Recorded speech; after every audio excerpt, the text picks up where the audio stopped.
Hello and welcome to Rathod Sai's academy. So ఈ రోజు మన ఈ క్లాస్లో 29th ఆగస్ట్ 2024 వచ్చిన కరెంట్ అఫైర్స్ తెలుగులో చూద్దాం. సో నేను ఇక్కడ అరౌండ్ 8 ఆర్టికల్స్ తీసుకొని ప్రతి ఒక్కటి డీటెయిల్గా ఎక్స్ప్లెయిన్ చేస్తున్నాను. ఓకే, సో ఇప్పుడు మనం ఫస్ట్ ఆర్టికల్ తీసుకున్నట్లయితే టైటిల్ ఏం చెప్తుంది అంటే బెయిల్ ద నామ్, jail is exemption even in PMLA cases says Supreme Court. ఇక్కడ మీరు ఎప్పుడైనా సరే ఒక ఆర్టికల్ని సెలెక్ట్ చేసుకున్నారు అంటే ఆ ఆర్టికల్ టైటిల్లో కీవర్డ్ అనేది మన సిలబస్లో ఉండేలాగా మీరు సెలెక్ట్ చేసుకోవాలి. సో ఇక్కడ మీరు చూసుకున్నట్లయితే రెండు కీవర్డ్స్ అయితే ఉన్నాయి. ఫస్ట్ వచ్చేసి ఇక్కడ బెయిల్ చెప్తుంది, నెక్స్ట్ వచ్చేసి ఇంకా పిఎంఎల్ఏ.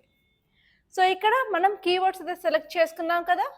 ఫస్ట్ ఏంటంటే బెయిల్, నెక్స్ట్ వచ్చేసి prevention of money laundering act.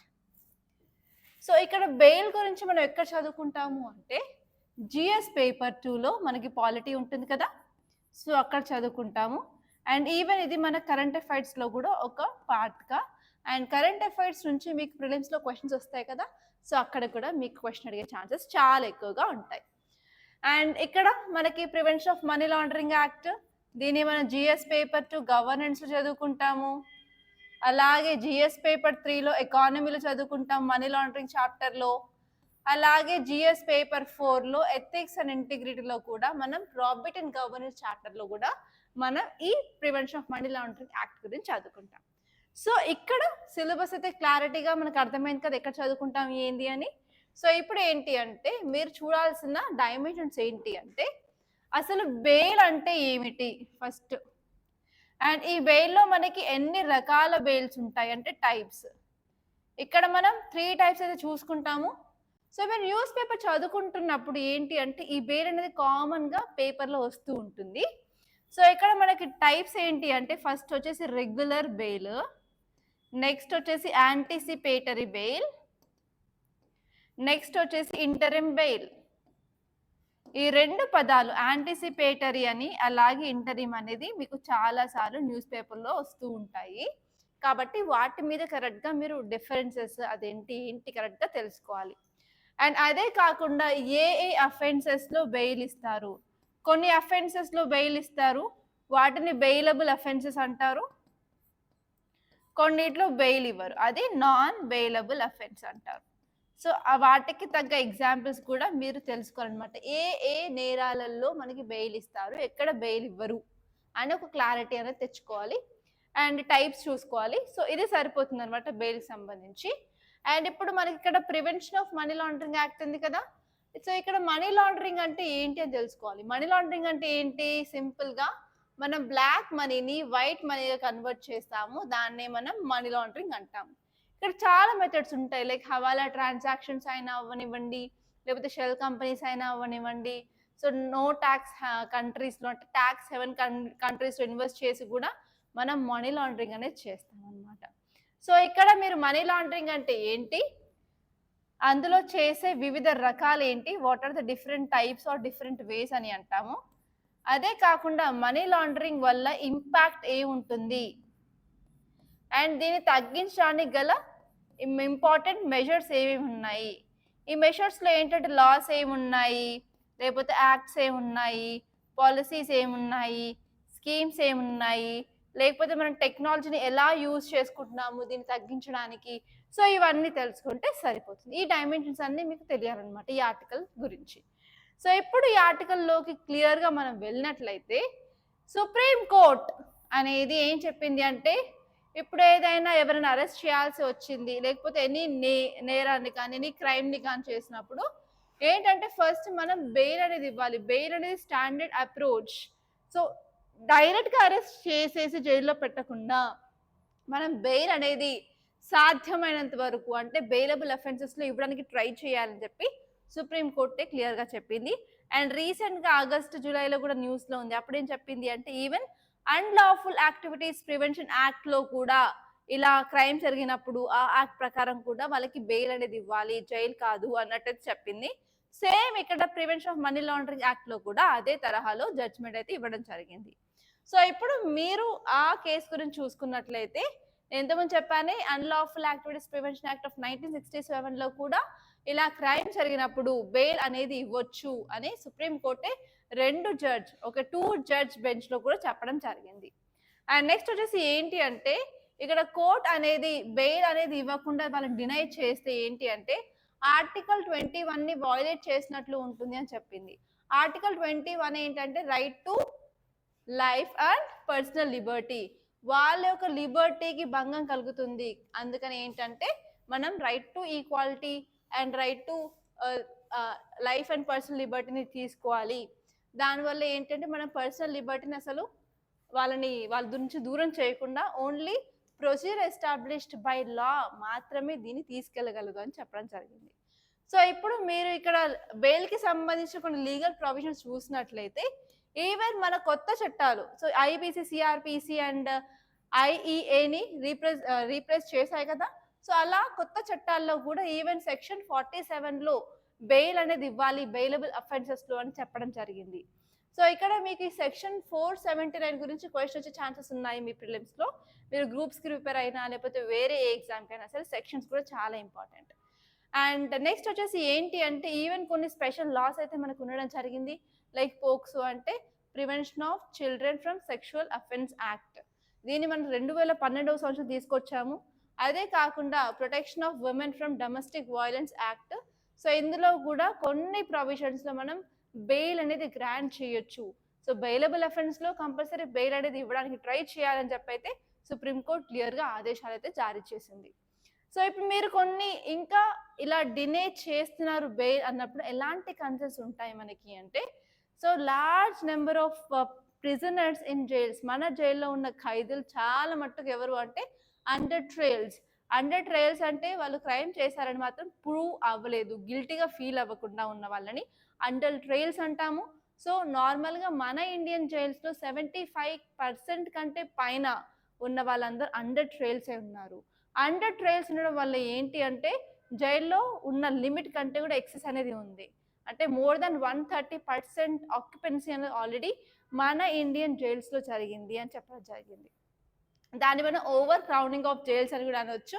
And next వచ్చేసి ఏంటి అంటే చాలా మంది వలరబుల్ సెక్షన్కి సంబంధించిన వాళ్ళు ఉన్నారు, like SC, ST and illiterate people who ever had education less than 10th class. So వీళ్ళు వలరబుల్ పీపుల్ అనమాట. వీళ్ళతో జైల్స్ అనేవి నిండిపోయాయని చెప్తున్నారు.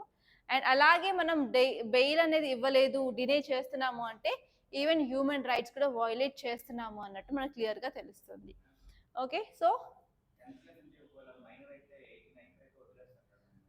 ఓకే అది జూవినైల్ జస్టిస్ కింద వస్తుంది, కానీ ఇది నార్మల్ జైలు. అది జూవినైల్ అంటే చిన్నపిల్లలకి జూవినైల్ బోర్డ్స్ ఉంటాయి, జూవినైల్ జస్టిస్ ఉంటాయి, జూవినైల్ జైల్స్ ఉంటాయి సెపరేట్గా. ఓకే, నార్మల్గా మనం ఊర్లో వాళ్ళు తీసుకున్నట్లయితే పల్లెటూర్లలో ఆ ఎడ్యుకేషన్ కూడా చాలా తక్కువే ఉంటుంది. Okay, and especially vulnerable people అంటే కూడా వాళ్ళకి తక్కువ ఎడ్యుకేషనే ఉంటుంది. నార్మల్గా SC people, ST cost or else women వాళ్ళకి తక్కువ ఎడ్యుకేషన్ ఉంటుంది. Okay, so education below class 10th అంటే నార్మల్గా 15 years కంటే తక్కువ. నేను ఇక్కడ ఏంటి అంటే అడల్ట్స్ గురించి చెప్తున్నాను. ఇప్పుడు మనకి జైల్లో ఖైదీలకు ఏంటి అంటే అడల్ట్స్ వేరే ఉంటుంది, జూవినైల్స్ వేరే ఉంటుంది. ఓకే, సో ఇక్కడ మీరు డిఫరెంట్ టైప్స్ ఆఫ్ బెయిల్ చూసుకున్నట్లయితే 3 types ఇంతకుముందు చెప్పినట్టు regular, interim and anticipatory. So regular అందరికీ తెలుసు, ఏంటి అంటే అరెస్ట్ అయిన తర్వాత వాళ్ళు కొంత బెయిల్ ఫీ కట్టేసి బయటికి రావడాన్ని మనం రెగ్యులర్ బెయిల్ అంటాం. కానీ ఇక్కడ మనకి ఏంటి అంటే ఈ 2 వర్డ్స్ చాలా కనిపిస్తూ ఉంటాయి మన న్యూస్లో, ఇంటరిమ్ బెయిల్ అని, యాంటిసిపేటరీ బెయిల్ అని. ఇంటరిమ్ బెయిల్ అంటే ఏంటి అంటే డైరెక్ట్గా కోర్టు నుంచి మనం ఆర్డర్ తెచ్చుకుంటాము. సో దానికంటే మనం ఆల్రెడీ మన రెగ్యులర్ బెయిల్ కానీ లేకపోతే మనము యాంటిసిపేటరీ బెయిల్ కానీ మనం అప్లై చేస్తాము. కానీ అది రాకంటే ముందే, దాని గురించి అప్రూవల్ రాకంటే ముందే మనం బయటికి రావాలి అంటే మనం అప్లై చేసేది ఇంటరిమ్ బెయిల్ అనమాట. సో ఇది జస్ట్ ఫర్ టెంపరీ పీరియడ్, మనకి ఫైనల్ బెయిల్ అనేది మంజూరు అయ్యేంత వరకు తీసుకునే బెయిల్ని మనం ఇంటరిమ్ బెయిల్ అంటాము. యాంటిసిపేటరీ బెయిల్ అంటే ఏంటంటే ఇంకా అరెస్ట్ అవ్వలేదు కానీ అరెస్ట్ అయ్యే ఛాన్సెస్ ఎక్కువగా ఉన్నాయి, నువ్వు చేసిన క్రైమ్ ఏంటంటే అరెస్ట్ చేసేలాగా ఉంటే కంపల్సరీ నువ్వు ముందు జైలుకి వెళ్ళకంటే ముందే బెయిల్ని అప్లై చేస్తావు, దాన్ని యాంటిసిపేటరీ బెయిల్ అని అనడం జరుగుతుంది. సో ఇలా మీ ఈ మూడింటి మధ్యలో డిఫరెన్సెస్ అయితే కంపల్సరీ తెలిసి ఉండాలి. ఓకే, నెక్స్ట్ టాపిక్ వచ్చేసి ఏంటి అంటే counter mind set that sees women as less capable says Murmu. So మన ప్రెసిడెంట్ గారు ఒక స్టేట్మెంట్ అయితే ఇవ్వడం జరిగింది. ఆ స్టేట్మెంట్ మీద మీకు డైరెక్ట్గా క్వశ్చన్ వచ్చే ఛాన్సెస్ చాలా ఎక్కువగా ఉన్నాయి. తను ఇచ్చిన స్టేట్మెంట్ ఏంటి అంటే safety of women, safety of women enough is enough, ఇంకా చాలు అన్నట్టు చెప్పారు. Enough is enough. సో ఈ స్టేట్మెంట్ మీద మీకు క్వశ్చన్ వచ్చే ఛాన్సెస్ చాలా ఉన్నాయి. సో ఎస్పెషలీ మీరు గ్రూప్ 1 టీఎస్పీఎస్సీ రాస్తున్నట్లయితే మీకు కంపల్సరీ సొసైటీలో ఈ క్వశ్చన్ వచ్చే ఛాన్సెస్ ఎక్కువగా ఉన్నాయి కాబట్టి కొంచెం ఫోకస్ అయితే చేయండి. అండ్ ఈ టాపిక్ మీరు ఎక్కడెక్కడ చదువుకుంటారు అంటే జిఎస్ పేపర్ 2లో పాలిటీలో చదువుకుంటారు. మళ్ళీ ఈ పాలిటీలో ఏంటి అంటే ఫండమెంటల్ రైట్స్ పార్ట్ 3లో చదువుకుంటారు. అండ్ ఈ ఫండమెంటల్ రైట్స్లో వచ్చేసరికి ఆర్టికల్ 14, ఆర్టికల్ 21 ఇవన్నీ చూసుకోవాలి. అండ్ నెక్స్ట్ వచ్చేసి ఏంటి అంటే సేఫ్టీ ఆఫ్ ఉమెన్కి సంబంధించిన యాక్ట్స్, పాలసీస్, స్కీమ్స్, ఏమైనా పోర్టల్స్, ఏమైనా వెబ్సైట్స్ కనుక తీసుకొచ్చినట్లయితే అవన్నీ మనం గవర్నెన్స్ చదువుకుంటాం. ఓకే, అదంతా కాదు అన్నప్పుడు మనం జిఎస్ పేపర్ 2 ఇంటర్నేషనల్ రిలేషన్స్తో మిగతా దేశాలతో మనం కంపేర్ చేసుకుంటాము, మనం ఏ పొజిషన్లో ఉన్నాము. For example global gender gap report అని. అండ్ ఓకే అది కాదు అనుకున్నప్పుడు మళ్ళీ జిఎస్ పేపర్ 3లో ఎకానమీలో చదువుకుంటాము. సో ఇలా ప్రాపర్గా ఉమెన్కి సెక్యూరిటీ లేనప్పుడు వాళ్ళు వర్క్ ఫోర్స్లో పార్టిసిపేట్ చేస్తారా? చేయరు. అందుకని ఏంటంటే మన దగ్గర చాలా తక్కువ female rate participation in work force అనేది ఉంది అని చెప్తున్నాము. అండ్ అదే కాకుండా ఈవెన్ మనం ఎథిక్స్లో కూడా అంటే జిఎస్ పేపర్ 4లో కూడా చదువుకునే ఛాన్సెస్ చాలా ఎక్కువగా ఉంటాయి. సో అక్కడ వచ్చేసి ఏంటి అంటే ఇలాంటి యాక్ట్స్ అగెయిన్స్ట్ ఉమెన్ చేయడం అనేది మోరల్గా కరెక్టా, ఇన్కరెక్టా, లేకపోతే ఎథికల్గా కరెక్టా, ఇన్కరెక్టా, లేకపోతే ఇది అన్ఎథికల్ యాక్టా. సో మనం ఇక్కడ ఏంటి అంటే యాటిట్యూడ్ అనే చాప్టర్ కూడా మనకు ఉంటుంది, చాప్టర్ 3.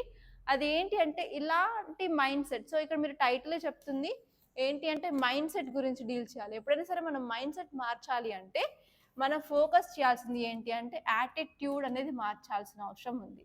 ఈ యాటిట్యూడ్ వచ్చేసి చాప్టర్ 3 మీ ఎథిక్స్లో ఉంటుంది. అండ్ ఈ యాటిట్యూడ్ చాప్టర్ అనేది మీకు ఎవ్రీ ఇయర్ 35 to 50 మార్క్స్ ఉంటాయన్నమాట. ఈ ఒక్క చాప్టర్ నుంచే మీకు క్వశ్చన్ వస్తుంది, అలాగే మీకు కేస్ స్టడీ కూడా రావడం జరుగుతుంది. సో ఇది చాలా వెయిటేజ్ ఉన్న చాప్టర్ మీ ఎథిక్స్లో. సో దాని మీద కూడా మీరు ఫోకస్ చేయాల్సిన అవసరం ఎంతగానో ఉంది. సో ఇప్పుడు మీరు ఈ ఆర్టికల్ చూసుకున్నట్లయితే ఇంట్రడక్షన్ ఇది ఏం చెప్పింది అంటే మన యొక్క ప్రెసిడెంట్ ఏం చెప్పారు అంటే ఎనఫ్ ఈజ్ ఎనఫ్, ఇంకా చాలు, ఉమెన్ అగేన్స్ట్ క్రైమ్స్ అనేవి చాలా ఎక్కువ అవుతున్నాయి, ఇప్పటికైనా సరే మనం మేల్కొల్పాలా, ఓకే మనం మేల్కొని ఈ క్రైమ్స్ అగేన్స్ట్ ఉమెన్ని తగ్గించడానికి ట్రై చేయాలి అని అనుకుంటున్నారు. సో అదే నార్మల్గా మనకు మైండ్ సెట్ ఉంటుంది ఏంటి అంటే అందరిలో సో ఉమెన్ లెస్ కేపబుల్, వాళ్ళకి అసలు తెలివి ఉండదు. సో ఈవెన్ నేను రీసెంట్గా ఈ రోజు నేను బయటకు వెళ్ళినప్పుడు నార్మల్గా ఏంటంటే అమ్మాయి డ్రైవ్ చేస్తుంది, కార్ డ్రైవ్ చేస్తున్నప్పుడు ఏంటి అంటే కొంచెం టైం తీసుకుందనమాట అలా యూటర్న్ తీసుకోవడానికి. అలా అప్పుడు ఏమంటున్నారు అందరూ అంటే నార్మల్గా సో అమ్మాయి నడితే ఇలాగే ఉంటుంది, అమ్మాయిలకి నెత్తి ఉండదు అని అంటున్నారు. సో అలా ఎందుకు అంటారు? సో వాళ్ళు కూడా అంతే కేపబుల్. ఈవెన్ అమ్మాయిలు పైలట్స్ ఉన్నారు, నడుపుతున్నారు, ఫ్లైట్సే లేకపోతే ట్రైన్స్ నడుపుతున్నారు, లోకో పైలట్స్ ఉన్నారు. సో జస్ట్ కార్ డ్రైవ్ చేయడంలో అమ్మాయికి నెత్తి లేదు, అమ్మాయిలు నడిపితే ఇలాగే ఉంటుంది అలా అనడం కరెక్ట్ కాదు కదా. సో ఇలాంటి మైండ్ సెట్ని మనం తీసేయాలన్నమాట. Women less powerful, less capable, less intelligent కాదు అని మనం ప్రూవ్ చేసుకోవాలి అని చెప్పి మన ద్రౌపది ముర్ము గారు చెప్పారనమాట. సో ఇక్కడ మీరు ఇలాంటి వర్డ్స్ అనేది మీరు యూజ్ చేసినప్పుడు ఏంటంటే ఎగ్జాంపుల్స్ ఇవ్వాలి.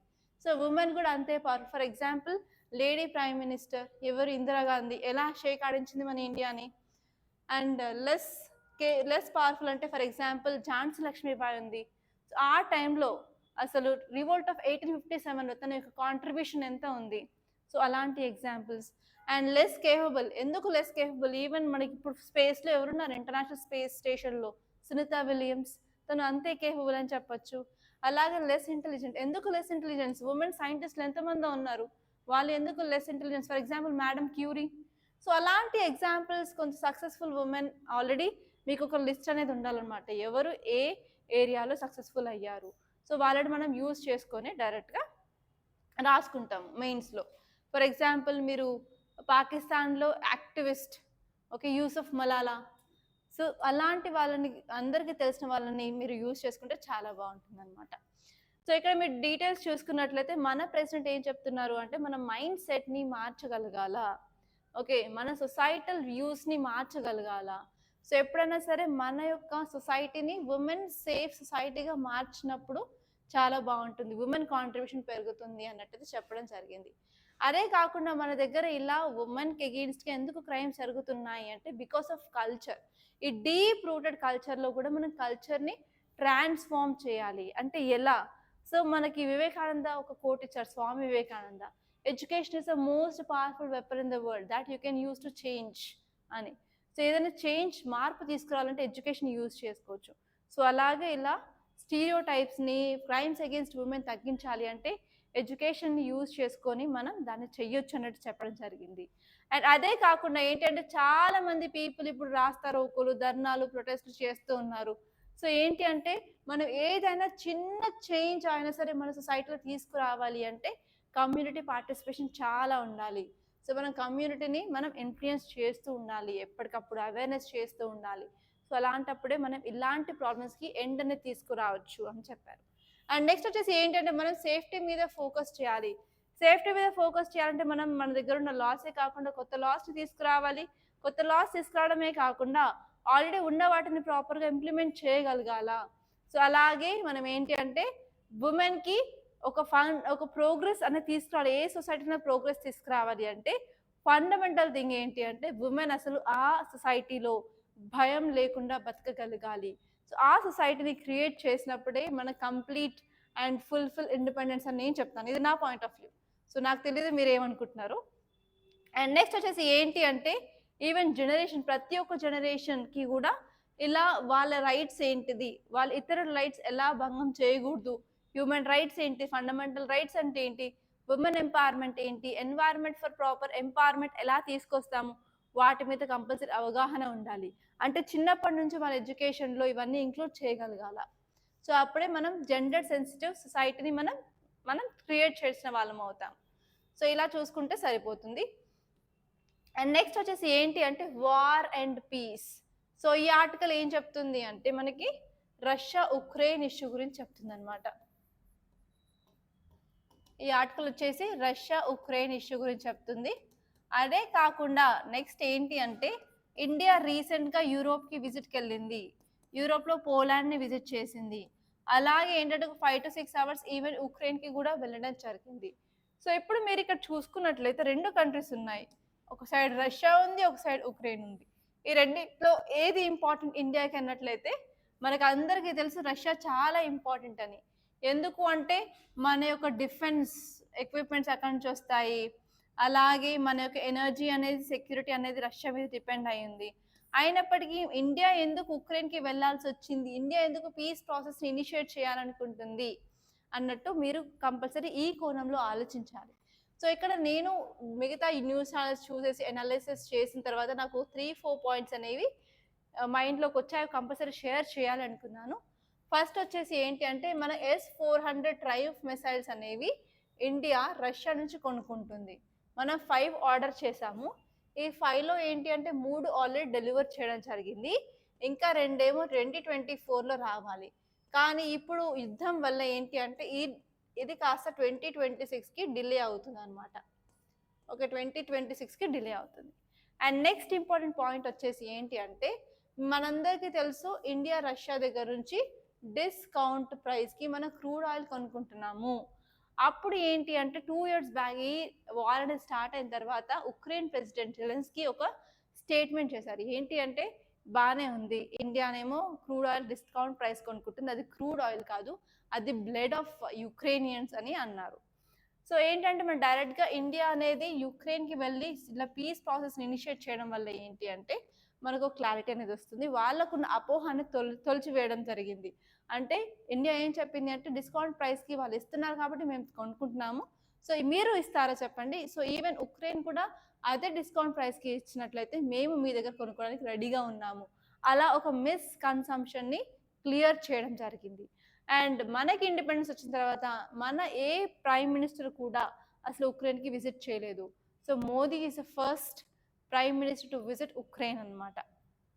ఓకే, అండ్ నెక్స్ట్ ఇంపార్టెంట్ మన ఏంటి అంటే ఈవెన్ రష్యాలో ఏంటంటే అరౌండ్ 50 నుంచి 60 వరకు ఇండియన్ సోల్జర్స్ అక్కడ పనిచేస్తున్నారు. ఇండియన్ నేషనల్స్ రష్యన్ సోల్జర్స్గా పనిచేస్తున్నారు ఫ్రంట్ లైన్లో.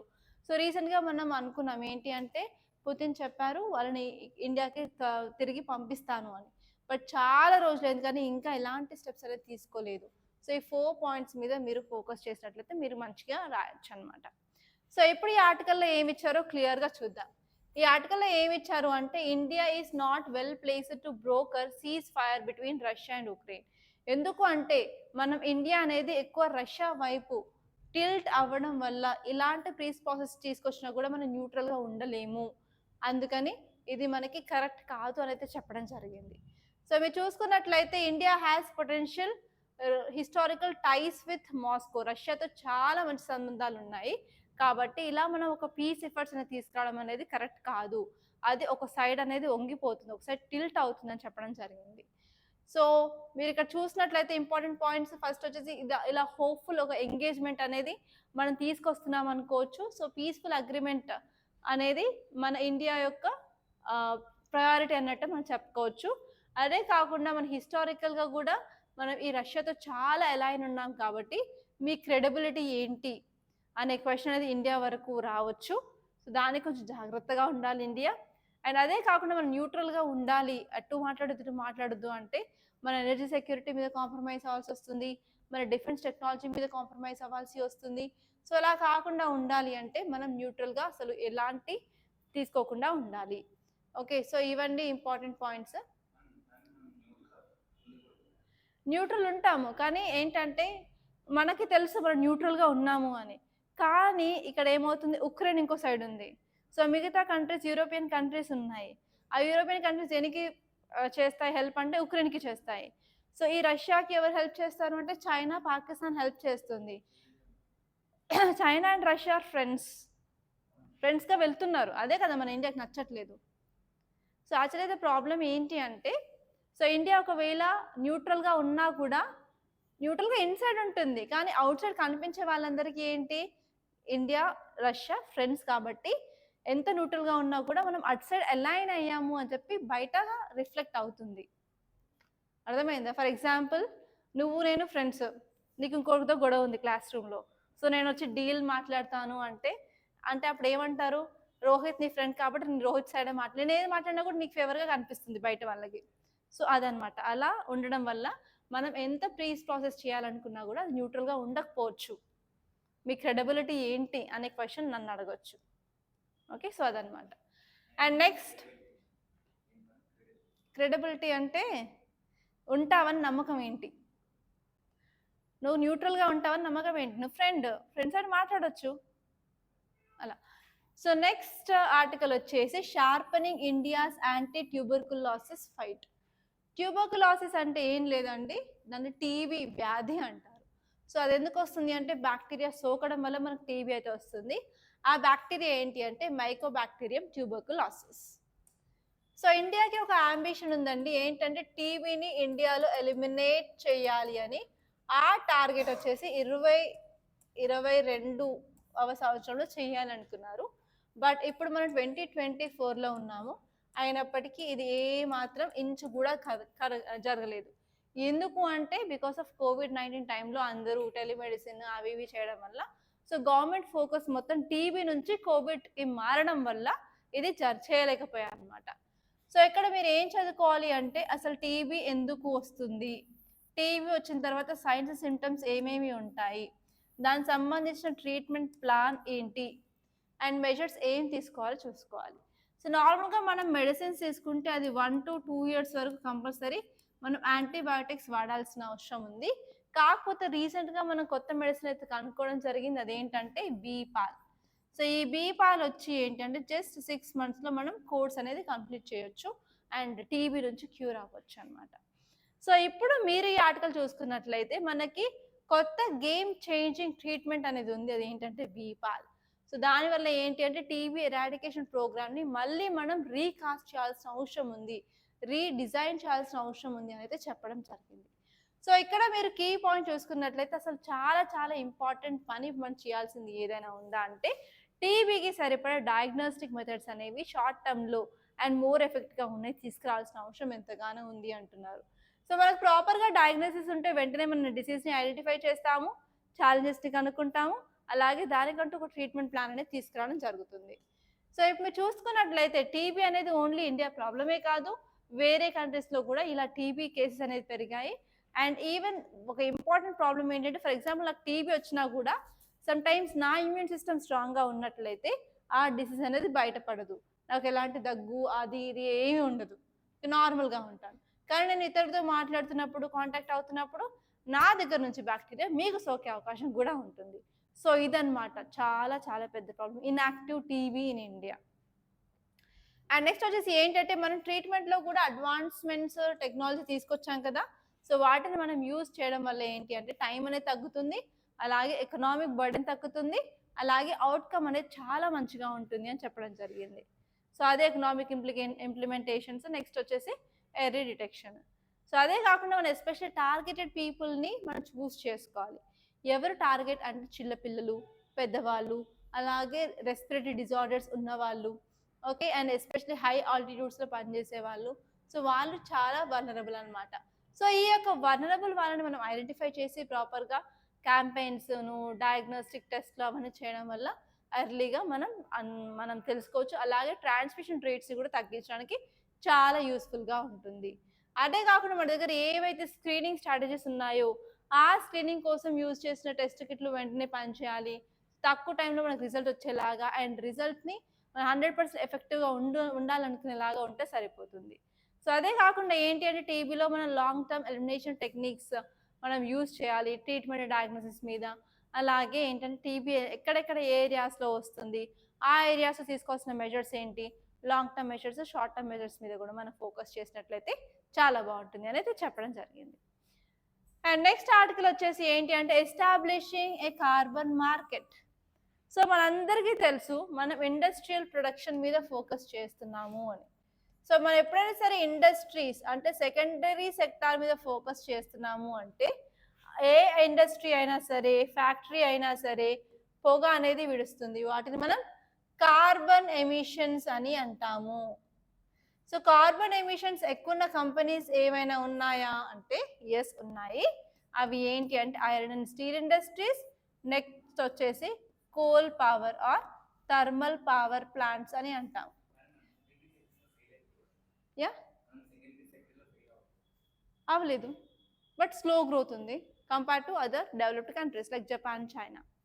But India is doing very good in service sector compare to other. So నార్మల్గా ఏంటి అంటే ఎప్పుడైనా సరే మనం ట్రాన్సిషన్ అయినప్పుడు ప్రైమరీ సెక్టార్ నుంచి సెకండరీ సెక్టార్ నుంచి టెర్షియరీ సెక్టార్కి రావాలి.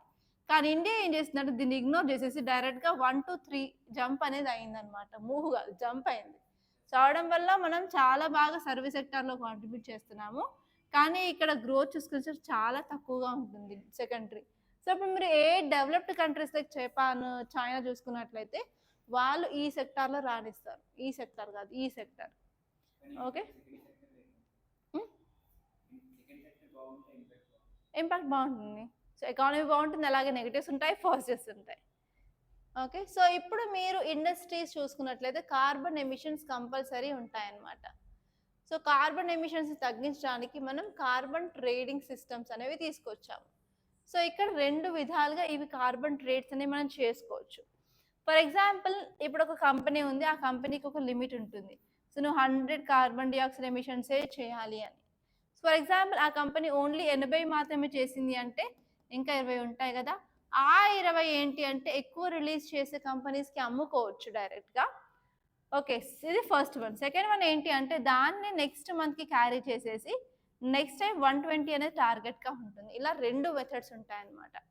సో యాక్చువల్లీ ఈ ఆర్టికల్ ఏం చెప్తుంది అంటే మనం ఈ కార్బన్ ట్రేడింగే కాకుండా మనం ఇలా ట్రాన్సిషన్ అవ్వచ్చు కదా, నాన్ రెన్యూవబుల్ నుంచి రెన్యూవబుల్ ఎనర్జీ మనం అక్కడికి మూవ్ అయినట్లయితే చాలా యూస్ఫుల్గా ఉంటుంది అని అయితే చెప్పడం జరిగింది.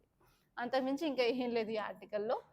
So climate change is not about equity concerns, but it is about searching for viable options to move away from excessive dependence on fossil fuel. మనం ఫాసిల్ ఫ్యూయల్ మీద ఎక్సెసివ్గా డిపెండ్ అవ్వకుండా మనం అదర్ రెన్యూవబుల్ ఎనర్జీ సైట్స్ అనేది move అవ్వాలి అనేది చెప్పడం జరిగింది. So ఇక్కడ మీరు పాయింట్స్ చూసుకున్నట్లయితే ఇండియన్ ఫినాన్స్ మినిస్టర్ అనేది పర్ఫార్మ్ అచీవ్ ట్రేడ్ కంటే కూడా మనం కార్బన్ మార్కెట్కి వెళ్ళిపోవాలి, ఎస్పెషలీ హెవీ పొల్యూటింగ్ ఇండస్ట్రీస్ అని చెప్పారు. అక్కడ వచ్చేసరికి మనం చూసుకునేది iron and steel industry, next వచ్చేసి ఏం ఇండస్ట్రీ అంటే థర్మల్ పవర్ ఇండస్ట్రీస్. అలాగే మనకి ఏవైతే నేషనల్ డిటర్మైన్ కాంట్రిబ్యూషన్స్ ఉన్నాయో కంపల్సరీ వాటిని అచీవ్ చేయాలన్నట్టు చెప్పారు. అండ్ అలాగే ప్యారిస్ క్లైమేట్ డీల్ ఉందిగా, ప్యారిస్ అగ్రిమెంట్, దాన్ని కూడా మనం స్ట్రిక్ట్గా ఫాలో అవ్వాలి అనేది చెప్పడం జరిగింది. సో ఇక్కడ మనం ప్యాట్ నుంచి కార్బన్ క్రెడిట్స్కి అలాగే రెన్యూవబుల్ ఎనర్జీకి మూవ్ అయ్యాము అంటే మనకి ఏమర్థమవుతుంది, మన యొక్క పాలసీ ఫ్రేమ్వర్క్లో మనం షిఫ్ట్ అనేది తీసుకుంటున్నాము అని క్లియర్గా అర్థమవుతుంది. అదే కాకుండా ఇప్పుడు ఏ ఇండస్ట్రీస్కి అయినా సరే వెంటనే మూవ్ అవ్వాలి, వెంటనే టెక్నాలజీ రావాలి అంటే ప్రాపర్గా ఇన్వెస్ట్మెంట్ ఉండదు కదా. సో ఆ ఇన్వెస్ట్మెంట్ కొరకు మనం ప్రాపర్గా డెవలప్డ్ కంట్రీస్ నుంచి తీసుకోవాల్సిన అవసరం ఎంతగానో ఉంది. అండ్ అదే కాకుండా ఇప్పుడు డీకార్బనైజేషన్ అంటే ఏంటి, సో కార్బన్ డైఆక్సైడ్ ఎమిషన్స్ తగ్గించాలి ఈ ఐరన్ స్టీల్ ఇండస్ట్రీస్ అలాగే థర్మల్ పవర్ ఇండస్ట్రీస్ అన్నప్పుడు ఏంటి అంటే మనం ప్రాపర్గా రోబోస్ట్ పాలసీస్ అనేది తీసుకురావాలి. అలాగే టెక్నాలజీ కూడా చాలా చాలా ఇంపార్టెంట్ అని చెప్పడం జరిగింది.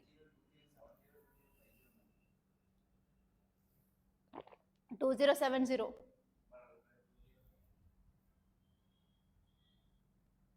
Net zero in these industries by 2050 అంటే only iron and steel industries అక్కడ. ఓకే, ఇండియా మొత్తంకి టార్గెట్ ఎప్పుడు అంటే 2070. ఓకే, కాకపోతే only iron and steel industries ఇవి ఏంటంటే హై ఎమిటింగ్ అంటే కార్బన్ డైఆక్సైడ్ ఎమిషన్స్ ఎక్కువ రిలీజ్ చేసే ఐరన్ అండ్ స్టీల్ ఇండస్ట్రీస్ అని చెప్తాం.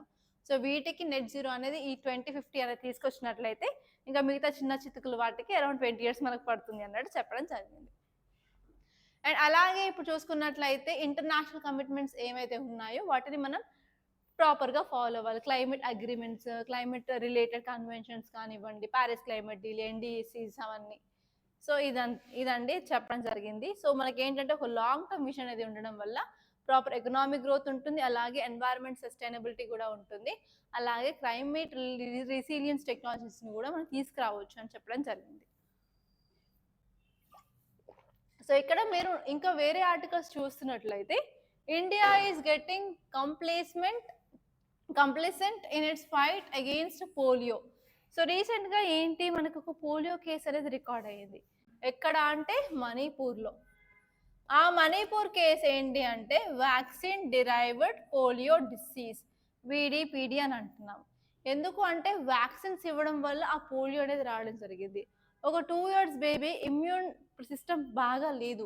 సో ఇమ్యూన్ డెఫిషియెంట్ బేబీకి ఏంటంటే ఈ వ్యాక్సిన్ ఇవ్వడం వల్ల ఈ వ్యాక్సిన్లో ఏముంటుందంటే చాలా లో కాన్సన్ట్రేషన్ ఆఫ్ పోలియో వైరస్ అనేది ఉంటుంది. ఆ వైరస్ తన బాడీలోకి వెళ్ళిన తర్వాత ఆ వైరస్ అనేది రెప్లికేట్ అయ్యి ఫైనల్గా డిసీజ్ అనేది వచ్చిందనమాట. సో దీన్ని మనం వ్యాక్సిన్ డిరైవ్డ్ పోలియో డిసీజ్ అంటున్నాము. సో పోలియో డిసీజ్లో మనకు డిఫరెంట్ టైప్స్ ఉంటాయి, Type 1, Type 2, Type 3. ఇండియాలో మనం Type 1, Type 3ని ప్రాపర్గా ఎరాడికేట్ చేయడం అయితే జరిగిందనమాట. సో అవి చూసుకుంటే సరిపోతుంది. అండ్ నెక్స్ట్ టాపిక్ వచ్చేసి India Russia signs a working plan to handle emergencies. So ఎమర్జెన్సీస్ని హ్యాండిల్ చేయడానికి ఇండియా అండ్ రష్యా కూడా ఒక ప్లాన్ అయితే తీసుకురావడం జరిగింది. సో మీరు కనుక రష్యా ఇండియా రిలేషన్స్ కనుక రాస్తున్నట్లయితే కంపల్సరీ అందులో ఈ పాయింట్ని కంపల్సరీ ఇంక్లూడ్ చేయండి, ఏంటంటే ఎమర్జెన్సీకి రెస్పాన్స్ కూడా మన దగ్గర రాబోతుంది ఈ రెండు కంట్రీస్ మధ్యలో అని. అండ్ నెక్స్ట్ వచ్చేసి ఏంటంటే Pradhan Mantri Jan Dhan Yojana PMJDY personifies dignity and empowerment. So ఇక్కడ మీరు ఏ స్కీమ్ అయినా న్యూస్లో వచ్చినట్లయితే ఆ స్కీమ్ ఏంటి, అసలు దాని యొక్క ఫీచర్స్ ఏంటి, ప్రావిజన్స్ ఏంటి, నెక్స్ట్ వచ్చేసి ఏ మినిస్ట్రీ దాన్ని హ్యాండిల్ చేస్తుంది, అడ్వాంటేజెస్ ఏంటి, డిసడ్వాంటేజెస్ ఏంటి, ఛాలెంజెస్ ఏంటి, అవన్నీ చూసుకుంటే బోత్ ప్రిలిమ్స్ అండ్ మెయిన్స్లో కూడా కవర్ అవుతుంది. సో ఇవండి మన ఇంపార్టెంట్ ఆర్టికల్స్ ఈరోజు మన న్యూస్ పేపర్లో వచ్చాయి. అదే కాకుండా మన దగ్గర మెయిన్స్ ఆన్సర్ రైటింగ్ కోర్స్ అనేది స్టార్ట్ అవబోతుంది. ఎప్పటి నుంచి అంటే 2nd September నుంచి స్టార్ట్ అవబోతుంది. సో ఈ కోర్స్ అనేది చాలా చాలా ఇంపార్టెంట్ అండ్ యూస్ఫుల్ కూడా. సో మీకు బోత్ ఆన్లైన్ అండ్ ఆఫ్లైన్ ఉంటుంది. కంపల్సరీ వితిన్ 10 to 15 days మీ ఆన్సర్ రైటింగ్లో చేంజ్ అయితే 100% మీరు చూడగలుగుతారు. అండ్ మీరు ఇక్కడ అశోక్ నగర్లో ఉన్నట్లయితే డైలీ మన ఇన్స్టిట్యూట్కి వచ్చేసి ఇక్కడ ఆన్సర్ రైటింగ్ రాసినట్లయితే మీ ముందు మీ పేపర్ ఎవాల్యుయేషన్ చేస్తాను. సో మీరు ఎక్కడ తప్పు చేస్తున్నారు, ఎలా ఇంప్రూవ్ చేసుకోవాలి, అండ్ దాని ఆ క్వశ్చన్ సంబంధించిన model answer, and every Monday 7 to 8 కూడా మనకి క్లాస్ అనేది ఉంటుంది. సో ఈ క్లాసెస్లో ఏంటి అంటే ఎస్సే రైటింగ్ మీరు లైవ్లో రాస్తారు. సో చాలా చాలా యూస్ఫుల్గా ఉంటుంది. కంపల్సరీ ఈ కోర్సులో జాయిన్ అవ్వాలని ట్రై చేయండి. మీరు ఈ కోర్సు జాయిన్ అవ్వాలి అనుకుంటే ఈ నెంబర్కి కాల్ చేయండి 8074765513. Okay, that's all guys. So I'm signing off. So మీకు ఈ క్లాస్ నచ్చినట్లయితే లైక్ చేయండి, అలాగే షేర్ చేయండి, అలాగే ఈ ఉషా మ్యామ్ రాథోడ్ సైన్స్ ఛానల్ని కూడా సబ్స్క్రైబ్ చేసుకోవడానికి ట్రై చేయండి. Thank you so much for watching.